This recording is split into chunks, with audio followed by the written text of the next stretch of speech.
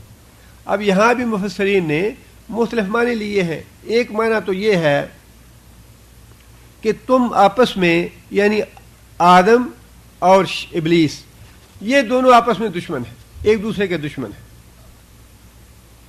اور تم اب یہاں سے نکل جاؤ جنت سے، اور تمہاری یہ دشمنی قائم رہے گی قیامت تک.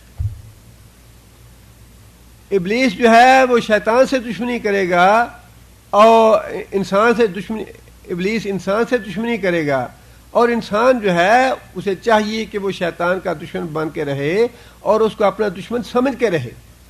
تم دونوں ایک دوسرے کے دشمن ہو. بعض نے یہ اس کا مفہوم لکھا ہے کہ یہ بھی سزا کے طور پہ اللہ تعالیٰ نے بات ارشاد فرمائی کہ اب تمہاری اولاد جو ہے یعنی ابن آدم، یہ بھی اس کے لیے ایک دوسری سزا ہے کہ ان میں دشمنیاں چلتی رہیں گی دنیا میں. آپس میں بھائی چارے کے ساتھ رہنے والے لوگ کم ہی ہوں گے، لیکن جو بات زیادہ قوی لگتی ہے وہ یہی ہے کہ چونکہ آدم کی اور ابلیس کی دشمنی شروع ہو گئی وہیں سے، لہذا اللہ تعالیٰ نے یہ بات ارشاد فرمائی، پہلے سے آگاہ کر دیا کہ تم دونوں آگاہ رہو.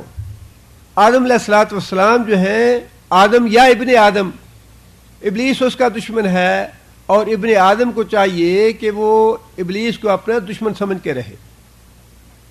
یہ اب اور بات ہے کہ شیطان جو ہے وہ تو ہمیشہ دشمن سمجھتا ہے آدم کو اپنا، لیکن آدم جو ہے یا ابن آدم یا انسان جو ہے وہ بعض اوقات شیطان کو اپنا دوست بنا کے رکھتے ہیں.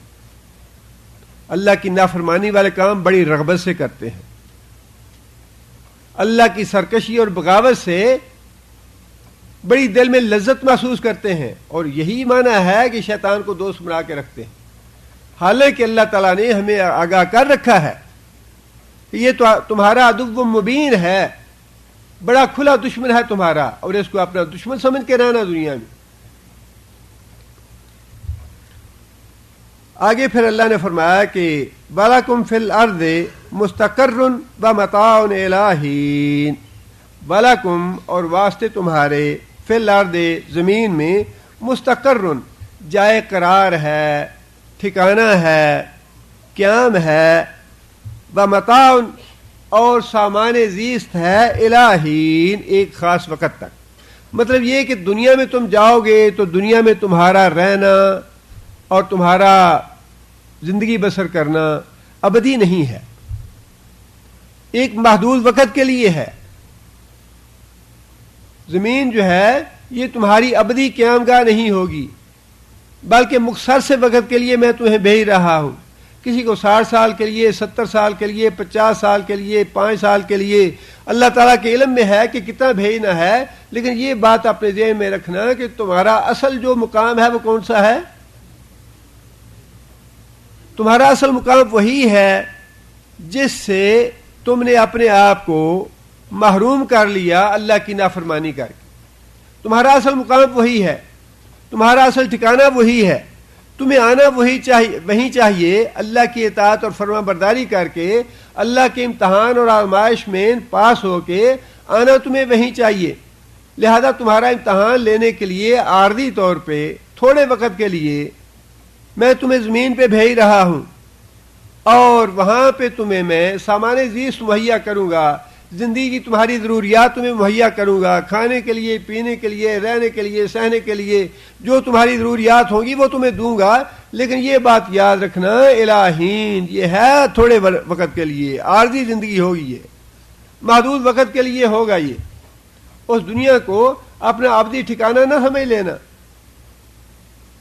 اور سب سے زیادہ رسول اکرم صلی اللہ علیہ وسلم نے، حضرت عائشہ نے اسی لیے یہ بات ارشاد فرمائی تھی کہ نبی صلی اللہ علیہ وسلم جو ہیں وہ خود قرآن ہے، جس کا مطلب یہ ہے کہ قرآن نے جو باتیں ارشاد فرمائی ہیں، جن باتوں کا حکم دیا ہے، سب سے زیادہ سب سے بڑھ کے اس پہ عمل کرنے والے رسول اللہ صلی اللہ علیہ وسلم. فرمایا کہ دنیا میں اس طرح رہو جس طرح ایک مسافر زندگی بسر کرتا ہے. درخت کے سائے تلے انسان سفر کرتے ہوئے تھوڑی دیر کے لیے آرام کرتا ہے. آرام کرنے کے بعد جس انسان کو یہ پتا ہے کہ میں مسافر ہوں, یہاں میں تھوڑی دیر کے لیے سستانے کے لیے آیا ہوں, وہ اس جگہ کو اپنا ابدی ٹھکانہ نہیں بناتا, یا وہاں زمین کے بھاؤ تو نہیں معلوم کرتا, وہاں پہ فلیٹ اور پلاٹ نہیں بنانے شروع کر دیتا, بلکہ وہ تو یہ کہتا ہے کہ ابدی چاند منٹ کے لیے میں نے سستانا ہے, اس کے بعد میں پھر میرا سفر شروع ہونے والا ہے. یہ تو ایک چند لمحے کی بات ہے. 50 سال 60 سال جتنے بھی لوگ آئے, 14,000 سال یا 20,000 سال, کروڑ سال, جتنے بھی ہم گزر چکے ہیں سال سال, ہم دیکھ رہے ہیں کہ لوگ آتے ہیں جاتے ہیں, آ رہے ہیں اور جا رہے ہیں. یہاں نہ کوئی نبی رہا, نہ ولی رہا, نہ کوئی چھوٹا نہ بڑا, نیک اور گناہگار, سارے کے سارے سب نے جانا ہی جانا ہے. حضرت عمر نے رسول اکرم صلی اللہ علیہ وسلم کا بستر دیکھ کے آنسو نکل آئے. یا رسول اللہ, آپ اللہ تعالیٰ سے دعا کیوں نہیں کرتے کہ کیسر و کسریٰ کے جو مالک ہیں وہ اللہ کے نافرمان, اللہ کے سرکش, اور اتنی دنیا اللہ نے دے رکھی انہیں, اور آپ اللہ کے رسول ہیں, اور آپ کے گھر میں یہ اثاثہ ہے کہ 1 کلو جو ایک طرف پڑے ہیں, اور یہ چمڑے کا بستر ہے آپ کا, اور یہ تکیہ ہے آپ کا, اور یہ ایک لوٹا ہے آپ کا, یہ آپ کا ایک چادر ہے, یہ 3-4 چیزیں سارے گھر میں پڑی ہیں, آپ اللہ سے دعا کیوں نہیں کرتے؟ فرمایا کہ عمر تم کس حال میں ہو, تمہاری سوچ کیسی ہے, تم ابھی اسی مقام میں ہو. میرا اور اس دنیا کا کیا تعلق آپس میں؟ میرا اس دنیا سے تعلق تو اتنا ہی ہے جتنا مسافر ایک جگہ پہ قیام کرتا ہے تھوڑی دیر سستانے کے لیے, پھر چل کھڑا ہوتا ہے. کیا تمہیں یہ پسند نہیں ہے کہ کیسر و کسریٰ کے لیے نعمتیں دنیا میں ہو اور ہمارے لیے نعمتیں اللہ نے آخرت میں رکھی ہو؟ لہذا اللہ تعالیٰ نے پہلے سے ہی خبردار کر دیا, فی الارض مستقرن, تم زمین میں جاؤ, تمہارا ٹھکانہ زمین کو میں نے بنایا ہے, لیکن یہ بات یاد رکھنا بمتاع الی حین, کہ وہاں کی زندگی جو ہے وہ ایک تھوڑے وقت کے لیے ہے, سستانے کے لیے ہے, مستقل رہنے کی جگہ نہیں ہوگی وہ.